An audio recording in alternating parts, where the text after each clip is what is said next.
வணக்கம். All in one zone devotion சேனலுக்கு உங்களை அன்புடன் வரவேற்கிறேன். இன்றைக்கி மிக மிக முக்கியமான நாளாக மாசி மகம் திருநாளாக கொண்டாடப்படுகிறது. அதாவது மாசி மாதத்தில் வருகின்ற மக நட்சத்திரமும் பௌர்ணமியும் சேர்ந்த நன்னாள் தான் மாசி மகம் என்று அழைக்கிறோம். இன்றைக்கி அனைத்து தெய்வங்களுக்கும் சிறப்பு வாய்ந்த நாளாக கருதப்படுகிறது. மாசி மகக்குலம் கும்பகோணத்தில் இருக்கு. அதனுடைய சிறப்பு மற்றும் பலன்களை பற்றி நாம் முழு விவரமாக பார்க்கலாம். அதற்கு முன்னால் நம்மளுடைய சேனலை தான் ஃபர்ஸ்ட் டைம் பார்க்குறவங்களா இருந்தாலும் சரி, சப்ஸ்கிரைப் பண்ணாமல் பார்க்குறவங்களா இருந்தாலும் சரி, நம்ம சேனலை சப்ஸ்கிரைப் பண்ணிக்கோங்க. கூடவே அந்த பெல் பட்டனை ப்ரெஸ் பண்ணிக்கோங்க. ஆல் என்கின்ற ஆப்ஷனையும் ப்ரெஸ் பண்ணிக்கோங்க. அப்போ தான் நான் போடுற வீடியோஸ் எல்லாம் உங்களுக்கு உடனுக்குடன் நோட்டிஃபிகேஷனில் தெரிய வரும். வாங்க இப்போ நம்ம வீடியோக்குள்ளே போகலாம். அதாவது தமிழ்நாட்டில் இருக்கின்ற அனைத்து கோயில்லையும் சரி மாசி மகம் சிறப்பாக கொண்டாடப்படுகிறது. அதாவது ஒரு விழாவாகவே கொண்டாடப்படுகிறது. குறிப்பாக நம்ம கும்பகோணத்தில் பார்த்தோம்னா கும்பேஸ்வரர், அதாவது மாசி மகம் கும்பேஸ்வரர் கோவிலில் மாசி மகக்குளம் மற்றும் மாசி மகத்தில் அந்த குளத்தில் குளித்தால் நமக்கு அனைத்து புண்ணியமும் நமக்கு கிடைக்கும் என்பது ஐதீகம். கும்பகோணத்தில் கும்பேஸ்வரர் கோயிலில் மிகவும் சிறப்பு வாய்ந்ததாக கருதப்படுகிறது. அதாவது அங்கு மாசி மகம் வெகு விமர்சனையாக கொண்டாடப்படுகிறது. கும்பகோணத்தில் பார்த்தோம்னா மாமாங்க குளம் இருக்கிறது. அந்த மாமாங்க குளத்தில் 4 புறத்திலையும் 16 சிவலிங்கங்கள் உள்ளது. சரி, நம்ம அந்த 16 சிவலிங்கங்கள் என்னென்ன அப்படின்னு பார்க்கலாம். இந்த 16 சிவலிங்கத்தை நம்ம கேட்டாலே போகிறோம், காதில் செவி கொடுத்து நம்ம இந்த லிங்கத்தை நாம் அவருடைய பெயரை நாம் கேட்டாலே போரும், நமக்கு மோட்சம் கிட்டும். அப்படிப்பட்ட அபூர்வமான சிவலிங்கம்ங்க. அந்த பெயர்களை நம்ம இப்போது பார்க்கலாம்.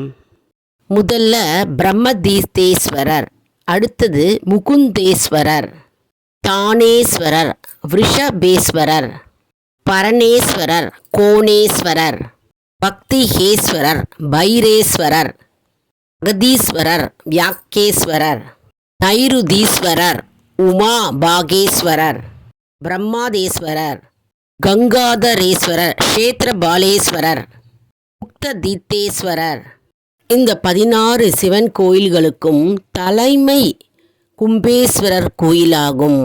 அதாவது 17 சன்னதிகள் இருக்கின்றது. அதாவது மாசி மகத்தன்று அனைத்து தெய்வங்களும் இந்த கும்பேஸ்வரர் நதிக்கரையில் குளத்தில் தீர்த்தவாரி செய்கின்றார். இந்த 17 சுவாமிகளுள் ஒருவரான ஏகாம்பரேஸ்வரர், அதாவது ஏகாம்பரநாதருக்கு பதிலாக காமாட்சி அம்மை தீர்த்தவாரிக்கு எழுந்தருள்வார். அதாவது அம்மையும் அப்பனும் ஒன்றே என்பது இதன் மூலம் நாம் தெரிந்திக்க வேண்டிய ஒன்று விஷயமாகும். கும்பகோணத்தில் உள்ள மாமாங்க குளத்தை நம்ம வலம் பிரதட்சணமாக சுற்றி வந்தால் 100 முறை பூமியை சுற்றிய பலன் நமக்கு கிடைக்குமாம். அது மட்டும் இல்லை, இந்த மாமாங்க குளத்தில் நாம் நின்று நாம் வணங்கி கைகூப்பி நாம் வேண்டிக் கொண்டால், நாம் வணங்கினாலே போதும், நாம் சிவபெருமானோடு சேர்ந்து அனைத்து தேவர்களையும் நாம் தரிசித்த பலன் நமக்கு கிடைக்குமாம். அப்படி அபூர்வமான இந்த மாமாங்க குளம்ங்க இது கும்பகோணத்தில் உள்ளது. அதாவது மாசி மகம் இன்று மிகவும் சிறப்பாக கொண்டாடப்படுகிறது. அதாவது இன்றைய தினம் மாசி மகம் மாமாங்க குளம். மாசி மகத்துக்கு நான் கும்பகோணம் போயிட்டு நான் தலை ஸ்நானம் செய்து கொண்டு வருகிறேன்னு சொல்லிட்டு நம்ம கேள்விப்பட்டிருப்போம். அக்கம் பக்கம் வீட்டில் நம்ம ஃப்ரெண்ட்ஸு ரிலேஷன் எல்லாரும் மாமாங்க குளம் கும்பகோணத்தில் போய் நான் ஸ்நானம் பண்ணிட்டு வருகிறேன் என்று சொல்வார்கள். அப்படி அபூர்வமான சக்தி வாய்ந்த பலன் கொடுக்கக்கூடிய அந்த கும்பகோணத்தில் இருக்கும் மாமாங்க குளம்ங்க எப்பொழுதெல்லாம் நமக்கு நேரம் கிடைக்கிறதோ, அதாவது மாசி மகத்தில் போக முடிந்தவர்கள் போய் அங்கு நம்ம ஸ்நானம் செய்யலாம். அதாவது மாசி மகத்தன்று தான் அந்த மாமாங்க குளத்தில் அனைத்து நதிகளும் சேருகிறது என்பது நம்பிக்கை. அதனால் அந்த குளத்தில் மாசி மகத்தன்று நம்ம ஸ்நானம் செய்தால், நீராடினால் நமக்கு அனைத்து பாவங்கள் நீங்கும் என்பது நம்பிக்கை. மற்றும் நமக்கு அனைத்து தேவர்களை நாம் வணங்கிய பலனும் நமக்கு கிடைக்கும். அவ்வளவு பிரசித்தி பெற்ற அந்த மாமாங்க குளம்ங்க. அதாவது 9 வகையான புண்ணிய நதிகளும் அங்கு மாசி மகத்தன்று அந்த குளத்தில் சேர்கிறது என்பது ஐதீகம். அதனால் மாசி மகத்தன்று நாம் அந்த குளத்தில் நீராடி நம் பாவங்களை போக்குவோம். அதாவது பார்வதி தேவி தாட்சாயணியாக மாசி மகத்தன்று தான் அவதரித்தாள். சிவபெருமான் மந்திர உபதேசம் செய்ததும் மாசி மகத்தன்று தான். முருகனை வழிபடுவதற்கும் இந்த மாசி மகத்தன்று தான். வராக அவதாரம் எடுத்த பெருமாள் பூமியை வெளிக்கொண்டு வந்ததும் இந்த மாசி மகத்தன்று தான். இதனால் பெருமாளை வழிபடுவதற்கு உகந்த நாள் மாசி மகம்.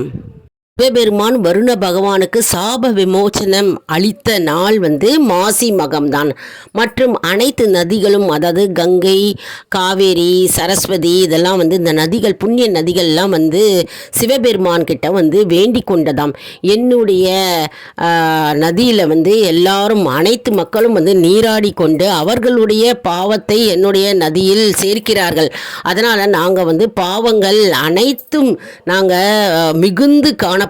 எங்களுடைய பாவங்களை, அதாவது நாங்கள் எங்கே கொண்டு போய் எங்களுடைய பாவங்களை தீர்ப்பது என்று சிவபெருமான் கிட்ட போய் அனைத்து நதிகளும் போராடி கேட்டார்களாம். அதற்கு சிவபெருமான் கும்பகோணத்தில் உள்ள மகாமக குளத்தில் போய் நீங்கள் அங்கு சேருங்கள், அங்கு சேர்ந்து உங்களுடைய பாவத்தை நீங்கள் போக்கிக் கொள்ளுங்கள் என்றாராம். அதன்படி கோதாவரி, கங்கை, யமுனை, சரஸ்வதி, கங்கை மற்றும் அனைத்து புண்ணிய நதிகளும் கும்பகோணத்தில் உள்ள மகாமக குளத்தில் நீராடி உங்களுடைய பாவங்களை நீங்கள் நீக்கிக் கொள்ளுங்கள் மற்றும் பாவ விமோச்சனம் பெற்றுக்கொள்ளுங்கள் என்றாராம். அதன்படி மகாமகத்தன்று அனைத்து நதிகளும், புண்ணிய நதிகளும் அந்த மகாமகம் குளத்தில், கும்பகோணத்தில் சேர்கிறதாம். அதனால் நாம் அனைவரும் அந்த கும்பகோணத்தில் உள்ள மகாமகம் குளத்தில் நீராடியால் நமக்கு புண்ணியம் கிட்டும், நம்முடைய பாவங்கள் நீங்கும் என்பது ஐதீகம். மாசி மகம் என்பது அனைத்து தெய்வங்களுக்கும் உரிய நாளாகும். அதாவது பௌர்ணமியும் மக நட்சத்திரமும் சேர்ந்து மாசி மாதத்தில் வருகின்ற நன்னாள்தான் மாசி மகம் என்று அழைக்கப்படுகிறது. அதனால் இன்றைய தினம் மிக மிக மிக முக்கியமான நாள், அற்புதமான நாள். இந்த மாசி மகத்தன்று நாம் கும்பகோணத்தில் போக முடிந்தவர்கள் அங்கு போய் நீராடி நம்முடைய பாவத்தை நீக்கிக் கொள்ளலாம். அப்படி இல்லை என்றால், முடியாதவர்கள் நம்ம வீட்டு பக்கத்திலே இருக்கும் கோவில்களில் குளம் அல்லது ஏரியில் நம்ம நீராடி நாம் நம்முடைய பாவங்களை நீக்கிக் கொள்ளலாம். அதாவது அந்த குளத்திலும் சரி, அனைத்து நதிகளும், புண்ணிய நதிகளும் சேர்கின்றன என்பது நம்பிக்கை. எல்லா குளத்திலும் சரி, எல்லா நதிகளிலும் சரி, இன்றைய தினம் மாசி மகத்தன்று நீராடி நாம் நம்முடைய பாவங்களை நீக்கிக் கொள்ளலாம். அதாவது இன்றைய தினம் மாசி மகத்தன்று கும்பகோணத்து மகாமக குளத்தில் போய் நீராடி கொள்ள முடியவில்லை என்றால் நாம் அருகாமையில் உள்ள கோவிலில் உள்ள குளத்தில் நீராடலாம். அந்த குளத்திலும் நம்ம மகாமகம் குளத்தில் நீராடிய பலன் கிடைக்குமா? அதாவது அனைத்து புண்ணிய நதிகளும் குளத்திலும் சரி, ஏரியிலும் இன்றைய தினம் மாசி மகத்தன்று சேர்கிறார்கள் என்பது ஐதீகம். இன்னைக்கு மாலை நேரத்தில் அருகாமையில் உள்ள கோவிலுக்கு சென்று நாம் அனைத்து தெய்வங்களையும் நாம் இன்னைக்கு தரிசிக்க வேண்டும். என்ன அன்பர்களே, இந்த வீடியோ உங்களுக்கு மிகவும் பயனுள்ளதாக இருக்கும் என்று நான் நம்புகிறேன். இந்த வீடியோவுக்கு ஒரு லைக் கொடுங்க. இதை மற்றவர்களுக்கும் ஷேர் செய்யுங்கள், அவர்களும் பயனடையட்டும்.